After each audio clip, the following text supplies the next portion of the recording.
Maka teman-teman kalau merasa 2025 hal yang melelahkan, bisa jadi satu mengalami hidup hanya mengalami pengulangan pola, tidak mengalami pertumbuhan. Yang kedua, Oke, pertanyaan dari Kak Altria Shop. Ini teman-teman YT yang nonton tayangan ulangnya nanti bisa tanya-tanya juga ya teman-teman. Nanti kita bahas di next podcast. Dari Kak Altria Shop, Mas kalau manifestasi lunas hutang sampai sekarang belum lunas. Ikhtiar bisnis sampai ikut kelas iklan dan lain-lain. Nah, itu belum lunas hutang tapi sudah melakukan manifestasi. Itu bagaimana Mas Bung? ya, jadi gini teman-teman. Ini yang kaitannya dengan tadi awal pembahasan. Identitas kita tuh perlu dibenerin dulu. Selama Anda masih ada berkaitan dengan hutang, itu kalau skill rasanya nggak oke banget, itu malah akan menghambat gitu loh. Kenapa? Identitas Anda itu orang berhutang gitu loh. Saya tuh orang punya hutang. Manifestasi untuk lunas hutang. Bawah sadar tuh yang ketangkep apa? Hutang. Gitu loh. Gitu. Ya, itu hutang. Makanya bagaimana supaya yang punya hutang ini bisa lunas ya? Jangan memikirkan untuk hutang lunas. Cobalah total semua hutang Anda berapa, lalu tariklah income yang lebih besar dari itu. Daripada memikirkan, ini dari sisi action ya, daripada memikirkan bagaimana supaya hutang saya lunas, coba lebih enak nggak dengan gini? Contoh misalkan hutangnya totalnya 100 juta misal. Lebih enak nggak begini? Aku mau narik income 150 juta. Tapi tidak dibuat untuk tujuannya untuk melunasi hutang. Hanya aku mau uang senilai 150 juta. Apa yang bisa aku lakukan supaya aku bisa mendapatkan uang 150 juta? Kemana saya harus belajar? Saya harus ngapain? Belajar kepada siapa? Maka potensi mendapatkan 150 juta itu lebih mudah terwujud dibandingkan aku hanya pengen melunasi hutang gitu loh. Itu karena di dalam mode survive, kreativitas itu nggak nyala. Orang yang berpikir hanya untuk selamat dari jatuh tempo, besok bisa makan apa, kreativitas itu terhambat. Coba teman-teman kalau percaya, kita diam sebentar, khusus yang punya hutang ya. Khusus yang punya hutang, cobalah diam sejenak. Pikirkan, jika detik ini Anda tidak punya hutang sama sekali, hutang Anda 0, ya, apa yang Anda lakukan? Jika hutang Anda 0 saat ini, ya buat yang punya hutang ya, kalau nggak punya hutang udah pasti tahu jawabannya. Jika Anda punya hutang saat ini, dan hutang Anda menjadi 0 detik ini juga, apa yang akan Anda lakukan? Nah, coba teman-teman bisa tes di kolom komentar ya. Ini untuk membuktikan apakah kreativitas bisa jalan di mode survive. Dan kreativitas itu lebih nyala di mode-mode seperti apa. Oke, nah coba refleksikan pertanyaan dari Mas Bimo ya teman-teman. Nanti bisa tulis jawabannya di kolom komentar. Kita tunggu nih ya teman-teman untuk jawab pertanyaan dari Mas Bimo tadi. Menabung dari Kak Rahayu. Menambah usaha lagi. Nambah usaha lagi. Yang lain? Ada lagi yang lainnya? Ada yang lain? Investasi. Bersedekah. Sedekah. Tetap bekerja, tetap berkreasi. Jodoh. Mencari peluang baru. Oke, sedekah, menabung umroh, investasi. Jadi rata-rata kesimpulannya, ketika sudah melampaui pikiran untuk selamat dari hutang, itu bisa lebih kreatif. Mau usaha apa lagi, ya kan? Mau belajar apa lagi, mau investasi di mana? Karena apa? Sudah tidak punya hutang. Dan ketika Anda menuliskan ini tuh rasanya ringan, enak gitu loh. Ya buat teman-teman yang masih punya hutang, stop mikirin hutang saat afirmasi. Gitu. Saat teman-teman memanifestasikan sesuatu, jangan berdasarkan hutang. Kalau pengen lebih efektif gitu. Karena itu yang saya lakukan, pengalaman saya yang saya lakukan gitu. Saya tidak merasakan bahwa saya itu punya hutang, tapi saya menarik uang yang lebih besar dari itu. Jadi misalkan tadi hutangnya 100 juta, tariklah income senilai 150 juta. Bagaimana saya supaya dapat 150 juta? Cara paling sederhana untuk dapat 150 juta, belajarlah dengan orang yang punya 150 juta. Dari orang yang menghasilkan 150 juta, otomatis akan jauh lebih mudah. Itu. Nah, tinggal mereka melakukan apa, mereka belajar apa, mereka bisnis apa, ngapain dari sisi actionnya ya. Dari sisi rasa, pastikan ada di dalam rasa-rasa yang vibrasi power. Dalam emosi-emosi yang luhur, syukur, damai, tenang, bahagia. Dari sisi pikiran, itu tadi, detailkannya adalah angka income 150 juta, angka income gitu loh. Jadi bukan hutangnya. Karena begitu mikirin hutang, rasa itu sudah otomatis kayak langsung ngedon gitu loh. Ya enggak? Begitu ngomong cicilan itu rasa itu langsung ngedon gitu loh.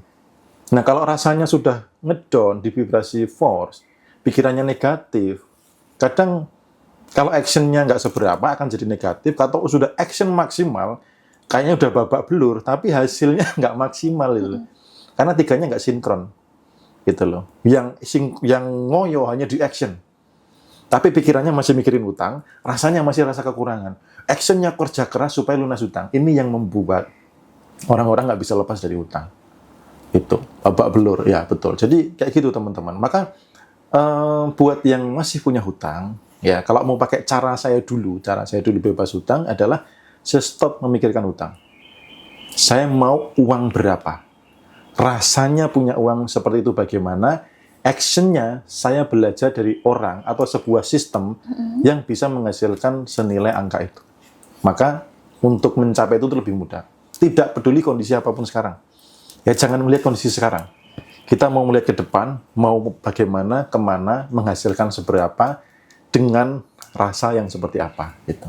Oke, gitu teman-teman semuanya ya yang punya pertanyaan bisa langsung drop di kolom komentar aja, nanti Mei bacakan gitu. Nah teman-teman di YT juga bisa tanya-tanya ya ini ya, tapi untuk pertanyaan teman-teman di YT nanti akan kita bahas di next podcast gitu. Nah berarti tadi kuncinya ada 3 ya Mas Bimo ya, ada kecerdasan pikiran, kemudian kecerdasan rasa atau jantung, kemudian yang terakhir itu ada action ya Mas Bimo ya. Jadi 3 itu harus berbarengan. Oke, Mas Bimo, banyak orang ngerasa 2025 itu capek banget, entah babak belur, pokoknya ada aja hawanya yang bikin capek gitu ya. Padahal teman-teman mungkin udah merasa sudah usaha maksimal gitu ya. Nah capeknya itu capek yang seperti apa sih Mas Bimo? Apakah itu karena teman-teman itu mengulang pola yang sama? Apakah bagaimana sih? Ya, jadi hal yang melelahkan tuh pastinya tidak mengalami perubahan. Melelahkan tuh artinya apa? Ya terjebak di pola yang sama berulang-ulang. Kemudian melelahkan itu karena kalau teman-teman belajar tentang vibrasi force, atau kalau dalam buku Repent 2, ya dalam buku Repent 2 ini saya menuliskannya tentang energi berat. Jadi kalau sepanjang hari teman-teman bawa energi berat, hidup tuh berat. Kalau hidup terasa berat, maka apa? Hidup ini melelahkan gitu loh. Melelahkan akhirnya capek. Sepanjang tahun kayaknya capek banget. Kenapa? Sepanjang hari yang dibawa energi berat. Gitu loh. Bukan memancarkan energi-energi yang ringan, bukan memancarkan energi-energi di frekuensi yang tinggi. Nah, tadi yang membuat berat adalah pengulangan hal yang sama. Kalau teman-teman actionnya tepat ya, kemudian rasanya tepat, pikirannya tepat, itu kan ada mengalami pertumbuhan. Betul. Pertumbuhan yang disyukuri itu seperti kayak ada energi baru. Gitu, ada energi baru. Nah, itu membuat apa? Hidup menjadi semakin ringan. Gitu. Maka teman-teman kalau merasa 2025 hal yang melelahkan, bisa jadi satu mengalami hidup hanya mengalami pengulangan pola, tidak mengalami pertumbuhan. Yang kedua, sepanjang hari menjaga energi berat, kemana-mana bawa energi berat, sehingga ya hidup terasa berat dan terasa melelahkan. Gitu. Oke, terus sepertinya teman-teman di TikTok antusias untuk tanya-tanya. Kita mungkin langsung ke teman-teman aja di TikTok.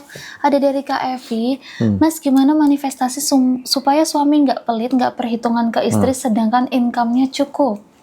Oke, nah ini. Jadi kalau mau manifestasi, jangan ada hal negatif. Suami nggak pelit, yang ketangkep di bawah sadar adalah pelit gitu loh.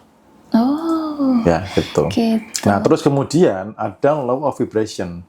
Jadi teman-teman kalau sebagai istri, cobalah juga jangan pelit dengan pasangan.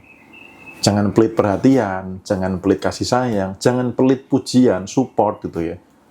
Saya kemarin waktu di Surabaya, ada yang private gitu ya. Jadi ngomong ke saya itu intinya semua kekurangan suami yang gitu. Lalu saya hanya tanya dengan suatu pertanyaan, dia langsung nangis luar biasa. Saya cuma tanya gini, kapan terakhir memuji suami? Saya bilang itu. Mas, kalau secara omongan sih mungkin iya ya, tapi nggak dari rasa. Kapan terakhir kali memuji suami?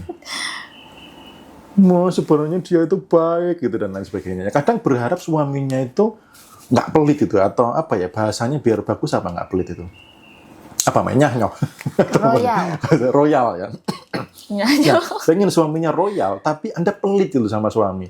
Pelit kasih pujian ya. Pelit kasih sayang, suami capek kadang dicuekin, atau pelit ngasih jatah dengan alasan capek, padahal misalkan suami ini hiburannya adalah hubungan nganu gitu ya, begitu diajak pelit gitu.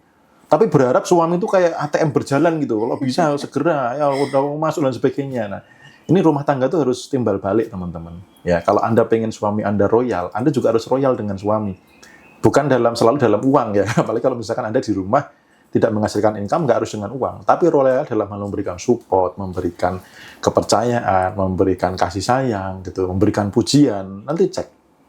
Karena rumusnya, semakin maskulin pria, semakin pinter dia, semakin jago dia dalam mencari income, dalam menghasilkan uang. Semakin dia feminim, agak loyo dalam menghasilkan income. Jadi tugas Anda para istri, maskulinkan suami Anda.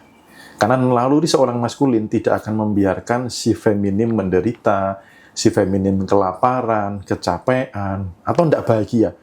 Bahkan naluri-naluri maskulin tinggi itu tuh, kelelahan dia itu bisa terbayarkan dengan kebahagiaan pasangan dan anak-anak itu. Mau selelah apapun, begitu melihat pasangan bahagia, anak bahagia itu sudah seperti kayak obat yang luar biasa, kayak nggak jadi lelah lagi gitu loh. Ya. Jadi kalau mau suami royal, Anda juga harus royal. Ya. Jangan pelit ke suami dalam hal tadi. Pujian, kemudian support, terus kasih sayang, dan sebagainya. Oke, I see. Nah, ada komentar dari Kak Enda, kalau pasangan NPD susah, Mas Bim. Nah, karena Anda menilai susah, jadi susah. Bisa jadi jangan-jangan Anda juga NPD. Nah, ini loh. Jadi kadang itu orang NPD itu terlalu mudah menilai orang lain NPD. Supaya sebelum dia dinilai NPD, dia nuding dulu orang lain bahwa orang lain itu NPD. Gitu. Ya, karena ingat ya, suami Anda, istri Anda itu bukan musuh Anda. Dia partner hidup Anda. Gitu loh. Orang yang NPD, orang yang nggak baik karakter dan sebagainya, dia hanya korban traumatik di masa lalu kok. Dia hanya sedang tidak bahagia. Coba cek lebih detail lagi. Kalau suami Anda NPD, fix dia sedang tidak bahagia. Pertanyaan saya, Anda sebagai istri bisa nggak membahagiakan suami? Bisa nggak membuat dia bahagia dengan cara Anda yang paling tahu dia seperti apa? Ya, bahkan dia dengan cara Anda yang paling tahu dia seperti apa. Bukan dengan cara saya ya. Tapi Anda yang sudah berumah tangga dengan dia pasti tahu bahagianya dia apa. Gitu. Kalau suami Anda bahagia, pertanyaan saya lagi, apakah dia akan NPD? Gitu loh. Orang bahagia ngapain NPD gitu loh. Kurang kerjaan gitu loh. Ngapain menyakiti yang lain, ngapain repotin yang lain, ngapain drama dengan yang lain. Kenapa? Sudah bahagia itu. Jadi berhentilah menuntut pasangan gitu. Berhentilah menuntut pasangan, tapi cobalah perbaiki diri. Apa yang kurang dari saya? Apa yang saya bisa bahagiakan untuk pasangan saya? Gitu loh. Ya, karena kebahagiaan itu, nah kemarin saya sudah ngecek juga di podcast ya. Coba teman-teman evaluasi lagi. Kebahagiaan yang sebenarnya itu dari menerima atau memberi. Ya, cek lagi teman-teman. Kalau teman-teman pernah merasakan betapa bahagianya, cek. Lebih bahagia mana? Menerima atau memberi? Gitu. Nah, teman-teman boleh komentar nih, yang pernah merasakan kebahagiaan, ya, lebih bahagia mana? Menerima atau memberi? Iya, teman-teman, Ya. lebih bahagia mana ya? Memberi, kan? Atau memberi? Memberi kan? Memberi. Nah, maka dari itu, stoplah dulu untuk berharap dibahagiakan. Tapi fokuslah memberi dulu. Ketika Anda bisa membahagiakan pasangan Anda, suami Anda, istri Anda itu akan otomatis bahagia. Gitu. Otomatis gitu. Ya, tapi kalau Anda menuntut terus, suami saya kurang ini, istri saya kurang ini, dia harusnya begitu, harus begini, nggak ada rumah tangga bahagia. Gitu. Ya, karena apa? Fokusnya adalah menerima, nggak ada yang mau memberi. Gitu. Ingat, suami Anda, istri Anda adalah pasangan hidup Anda, bukan musuh Anda. Jadi perlakukan dia selayaknya sebagai orang yang layak untuk dicintai, dibahagiakan, disupport gitu loh. Jadi stop drama mengatakan suami saya begini, suami saya begitu, tapi coba evaluasi lebih banyak. Saya bisa apa yang bisa saya lakukan terbaik saya bisa untuk suami saya. Dan jangan hanya soal uang. Ya, karena itu jebakan. Jangan sampai nanti saya kan nggak punya uang, Mas. Saya uang hanya mengandalkan dari suami. Nah, itu udah rusak tuh. Ya, suami tidak selalu harus butuh uang. Suami tidak selalu, orang maskulin itu nggak pengen feminimnya cari duit sebenarnya. Okay. Pengennya di rumah aja, dandan yang cantik, manja-manjaan gitu loh. Ya. Jadi, naluri maskulin yang tinggi itu, udah, kamu kalau misalkan mau cari uang pun, hanya karena hobi, karena seneng gitu loh. Bukan yang kerja keras, yang ngoyo, yang seolah-olah kayak ikut menanggung beban keluarga itu loh. Beban keluarga itu akan dipikul oleh seorang maskulin gitu loh, seorang suami yang gitu. Makanya ya udahlah, berhentilah drama-drama yang suami saya begini, suami saya begitu, nggak akan membaik nanti rumah tangga. Fokus berikan apa yang bisa kamu berikan kepada pasanganmu yang terbaik yang kamu bisa. Gitu. I see, gitu ya bener teman-teman semuanya ya. Kerja hanya yang hobi gitu ya. Jadi gitu loh. Jadi bukan yang kayak ikut menanggung beban rumah tangga itu loh. Makanya ada yang berapa ke saya itu kan ada yang, Mas gimana utang saya ini, suami saya tidak peduli dan sebagainya. Ya fix, dia tidak bahagia, dia kurang maskulin. Begitu dia maskulin, siap-siap peran itu akan digantikan. Gitu. Nah, itu tadi manifestasi cara agar suaminya jadi royal ya teman-teman ya. Oke, nah back to topik Mas Donald tadi kan kita bahas kenapa orang-orang ngerasa 2025 itu capek banget. Berarti itu yang melelahkan itu sebenarnya bukan prosesnya, tapi yang melelahkan itu adalah repetisi tapi tanpa kemajuan ya. Iya, pengulangan polanya pola yang nggak baik gitu. Dan tambahan lagi memegang energi berat sepanjang hari dulu. Kalau teman-teman pengen tahu energi berat apa, nah ini di sini dari saya detailinnya. Kalau sepanjang hari energinya berat, Anda jalan tuh kayak mikul beban yang sangat berat, maka melelahkan. Ya, dan ini nggak harus berjalan beberapa tahun gitu loh. Kadang bangun tidur itu sudah capek gitu loh. Bangun tidur itu sudah lelah gitu loh. Energinya sudah terkuras gitu loh. Karena cara tidurnya yang nggak tepat. Energi beratnya tuh dipikul terus kemana-mana itu. Kadang yang membuat berat itu bukan masalah yang besar ya. Kadang masalah kecil-kecil yang tidak Anda letakkan. Kadang emosi-emosi kecil yang tidak perlu yang Anda pegang erat gitu. Jadi kalau dipegang kemana-mana dalam waktu yang lama-lama jadi terasa berat gitu. Ketika Anda memancarkan belum punya, maka dikembalikan belum punya gitu loh. Ketika saya memanifestasikan sebuah rumah, saya membayangkan seperti sudah tinggal di sana gitu loh.